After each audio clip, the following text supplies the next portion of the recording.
Hey, what's up, crew? DJ LaFave here, and I am going to show you in this video 2 or 3 of my favorite built-in OBS sources. I use a whole bunch of other plugins and whatnot and filters to make a whole bunch of crazy things happen, like you'll see on my live streams on Monday night here on this channel, 8 p.m. Eastern. But just for maybe the beginner, maybe for the intermediate, even for the advanced user, there's a couple of things that I really want to get into to show you right now. The first is going to be the color source. Really awesome, simple source that adds a lot of flair and a lot of cool things to your stream or to your recorded videos, whatever you're going to do with OBS. And the second one is nested scenes. If you haven't heard about nested scenes, it's basically creating a scene, taking that scene, and then nesting it as a source in another scene. It's going to be a really quick video, just going to show you some of the functionality behind some of these different sources. They're very easy. They're built inside of OBS, so whether you're using Windows, Linux, or Mac, you can use any of them. So like and subscribe if you guys are digging this. Comment. Let me know where you're tuning in from. It always is cool to see how far these videos are reaching. And other than that, let's hop onto it. Warping down. Okay, very simple here. We are now inside a blank OBS scene. Completely blank, very, you guys should know what this looks like. And no lie, when I first started using OBS, I was like, what do I do with this? But as you use it a little bit more, it makes a lot more sense. So down here in the bottom left is a scene. This is where you start off with just a regular scene. We're going to call this our production scene. This is the main scene that we're going to use to do whatever. So to do the first thing we're going to do, we're going to hit the plus for a scene. We're going to add a new scene, and I'm going to show you color source as an effect, basically as a nice little source. So now we know that this scene is now collected, so we'll go over to the sources. In the sources, I'm just going to click this plus button, and I'm going to click on color source. And this color source is where you can make a lot of fun, magical things happen. So the first one we're going to do is we're going to make this one pink. We're going to use a pink source, fuchsia, whatever you want.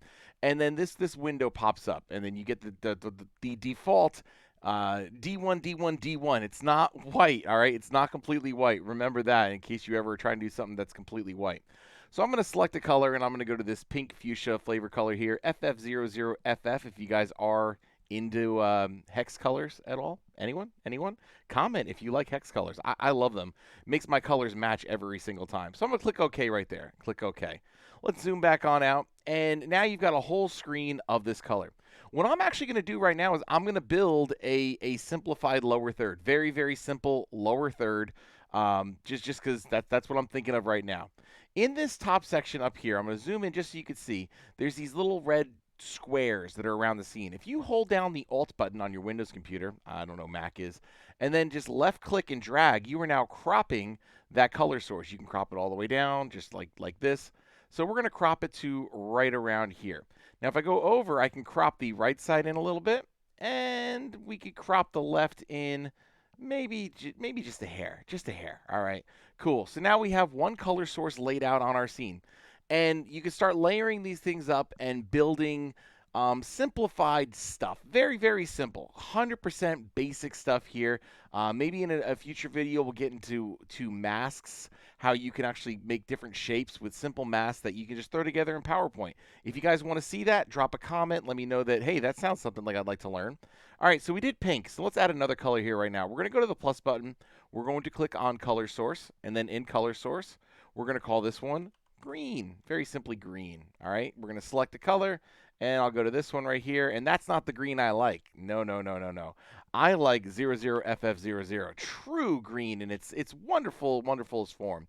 And we'll click OK. I'm going to zoom out again, and we're going to do some cropping on this guy, okay? We're going to hold the Alt key down, drag that on down, maybe to right around there. It's starting to look kind of cool.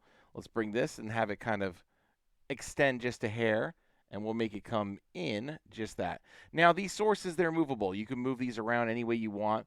If you right-click on it, let's zoom in so you can see for full effect. If I right-click and then I go to transform, I can actually rotate it 90 degrees. So you can rotate your sources, your color sources, if you want to crop that way or whatever. That's actually not looking, hey, let's roll with that. We'll roll with that. I'll crop this on down.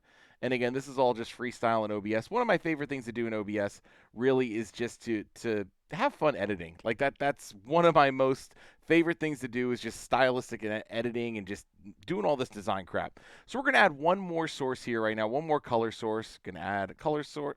Nope, not that one, not that one. Plus, and then we're going to go color source, and this one is going to be, oh, let's do gray. Gray might look nice. Grey. Or do you spell it Gray? Interesting, right? Interesting. I just made you guys all think way too hard for today.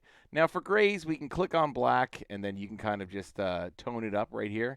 We'll do that one right there. Looks good. We'll say okay, okay. I'm going to zoom out, and then for our final crop of the day, we'll bring this on down like that. Bring this like this. Just crop her on up. And we're going to put this right there, and we'll have it extend just a little bit. Now, I want to make this actually a really thinner line, so I'm going to bring it down just a little bit more. Cool. Now, I would like this if this were behind the green. So, simple stack thing to do right here is just take the gray and drag it on down right below the green.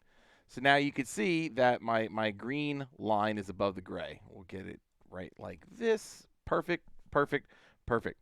So now we have the makings of some lower thirds-ish stuff. I don't like that. We're going to bring it on in just like that right there. And again, this is all stylistic, all whatever you want. Now, the last thing we'll add on this is just some simple text. So we're going to click the plus button, and we'll click on the text, and we're going to say this is the name, okay, the name. So for our name, we're going to add our longest sponsor of the show. That's right, you can sponsor the channel. Our longest time sponsor right now is Fatherhood Confessions. We'll do that. And thank you, Trent, for sponsoring the show. Here you can select the font, whatever font you want. One of the ones that I do like is Agency. Agency's kind of cool, kind of big, kind of technotronic, whatever. Now, I'm going to leave the font size large, and I'm going to show you why. If you leave the font size, right now it's 256, and we'll say okay. You can shrink it. You can make it smaller without really losing any. You can fit it up nicely right there. But if you were to go larger than 256, you see how it slowly starts getting pixelated? You can kind of see those ugly marks on there. So if you start with a larger font size and then zoom it on or rescale it, then you'll be good to go. So we'll keep that as that. Let's go select the color, see if we can find a better color there for it. Maybe black will look nice. That does look pretty sharp. Okay, so that was the first thing I wanted to show you, kind of how to use color sources to make something pretty neat, right? It's pretty cool, pretty neat. We're going to now bring this into our production scene. So let's say this is our production scene. We're just going to add an image for the background just to make it look like it's something production worthy. And for this image, I'm just going to pick a one of my old thumbnails, maybe one of my old thumbs. Maybe is that one of my thumbnails? Yeah, there's one of my thumbnails. Okay, cool. This was an old thumbnail I used for one of my YouTube videos. Okay, so we have, this is our stream. Hey, look, hey. Oh, I'm not wearing the same sweatshirt. Thought I was. That would have been funny. Okay, so this one, like I said earlier, we're going to add a source as a scene as a source. It's called nesting a scene. Very, very easy. So we're going to click the plus button down in sources. We're going to click on scene, and I'm going to add an existing scene. It's called color source, right like that. We zoom on out, and now you have an independent source that's kind of floating all around here. That is how you are able to add any scene that you basically created as a source. So there we go there, and we could shrink it down. We could shrink it down just like that. We can make it larger, however you want, right? And say you did something and you totally messed it up, right? You totally messed it up. We made it look like that. All you do is select the source and click Control and R, and it resets it. Completely resets it. Super, super simple thing to do. So I'm just going to crop it down again just because that's my own personal preference, is to get it the right sizing, kind of like that. Now, here's my super bonus tip of the day. Those were my favorite built-in features of OBS. However, I do have my favorite plugin by far is Exeldro's Move Transition Filter plugin. The link is going to be in the description on how to get it. Installing it, super easy. Using it, sometimes there's some work to do with that. So this is actually a filter that is applied to the scene. It controls sources, but you're going to apply it to the scene. So we're going to right-click on the scene. We're going to click Filters, okay? And then right here, once you have it installed, you restart OBS, you're going to find the Move Source filter available. So we're going to say this is the lower third on screen, okay? Lower third on screen, and we'll say OK. So the source is where the first thing you're going to pick is the source. We're going to pick the color source because that is the source that we want to move. We want this transition to take 1 second. So that's going to be 1,000 milliseconds. 1,000 milliseconds. And then with the source, basically select it where it's at. We're going to say get transform. What that did was it basically said, all right, this is where it is. I'm locking it in. This is move 1. Okay? So just take this one that you just did. The one that you just did. Right-click on it, and just say duplicate. And then we're going to say lower third, and we're going to now say this is off screen. Off screen. I can do this.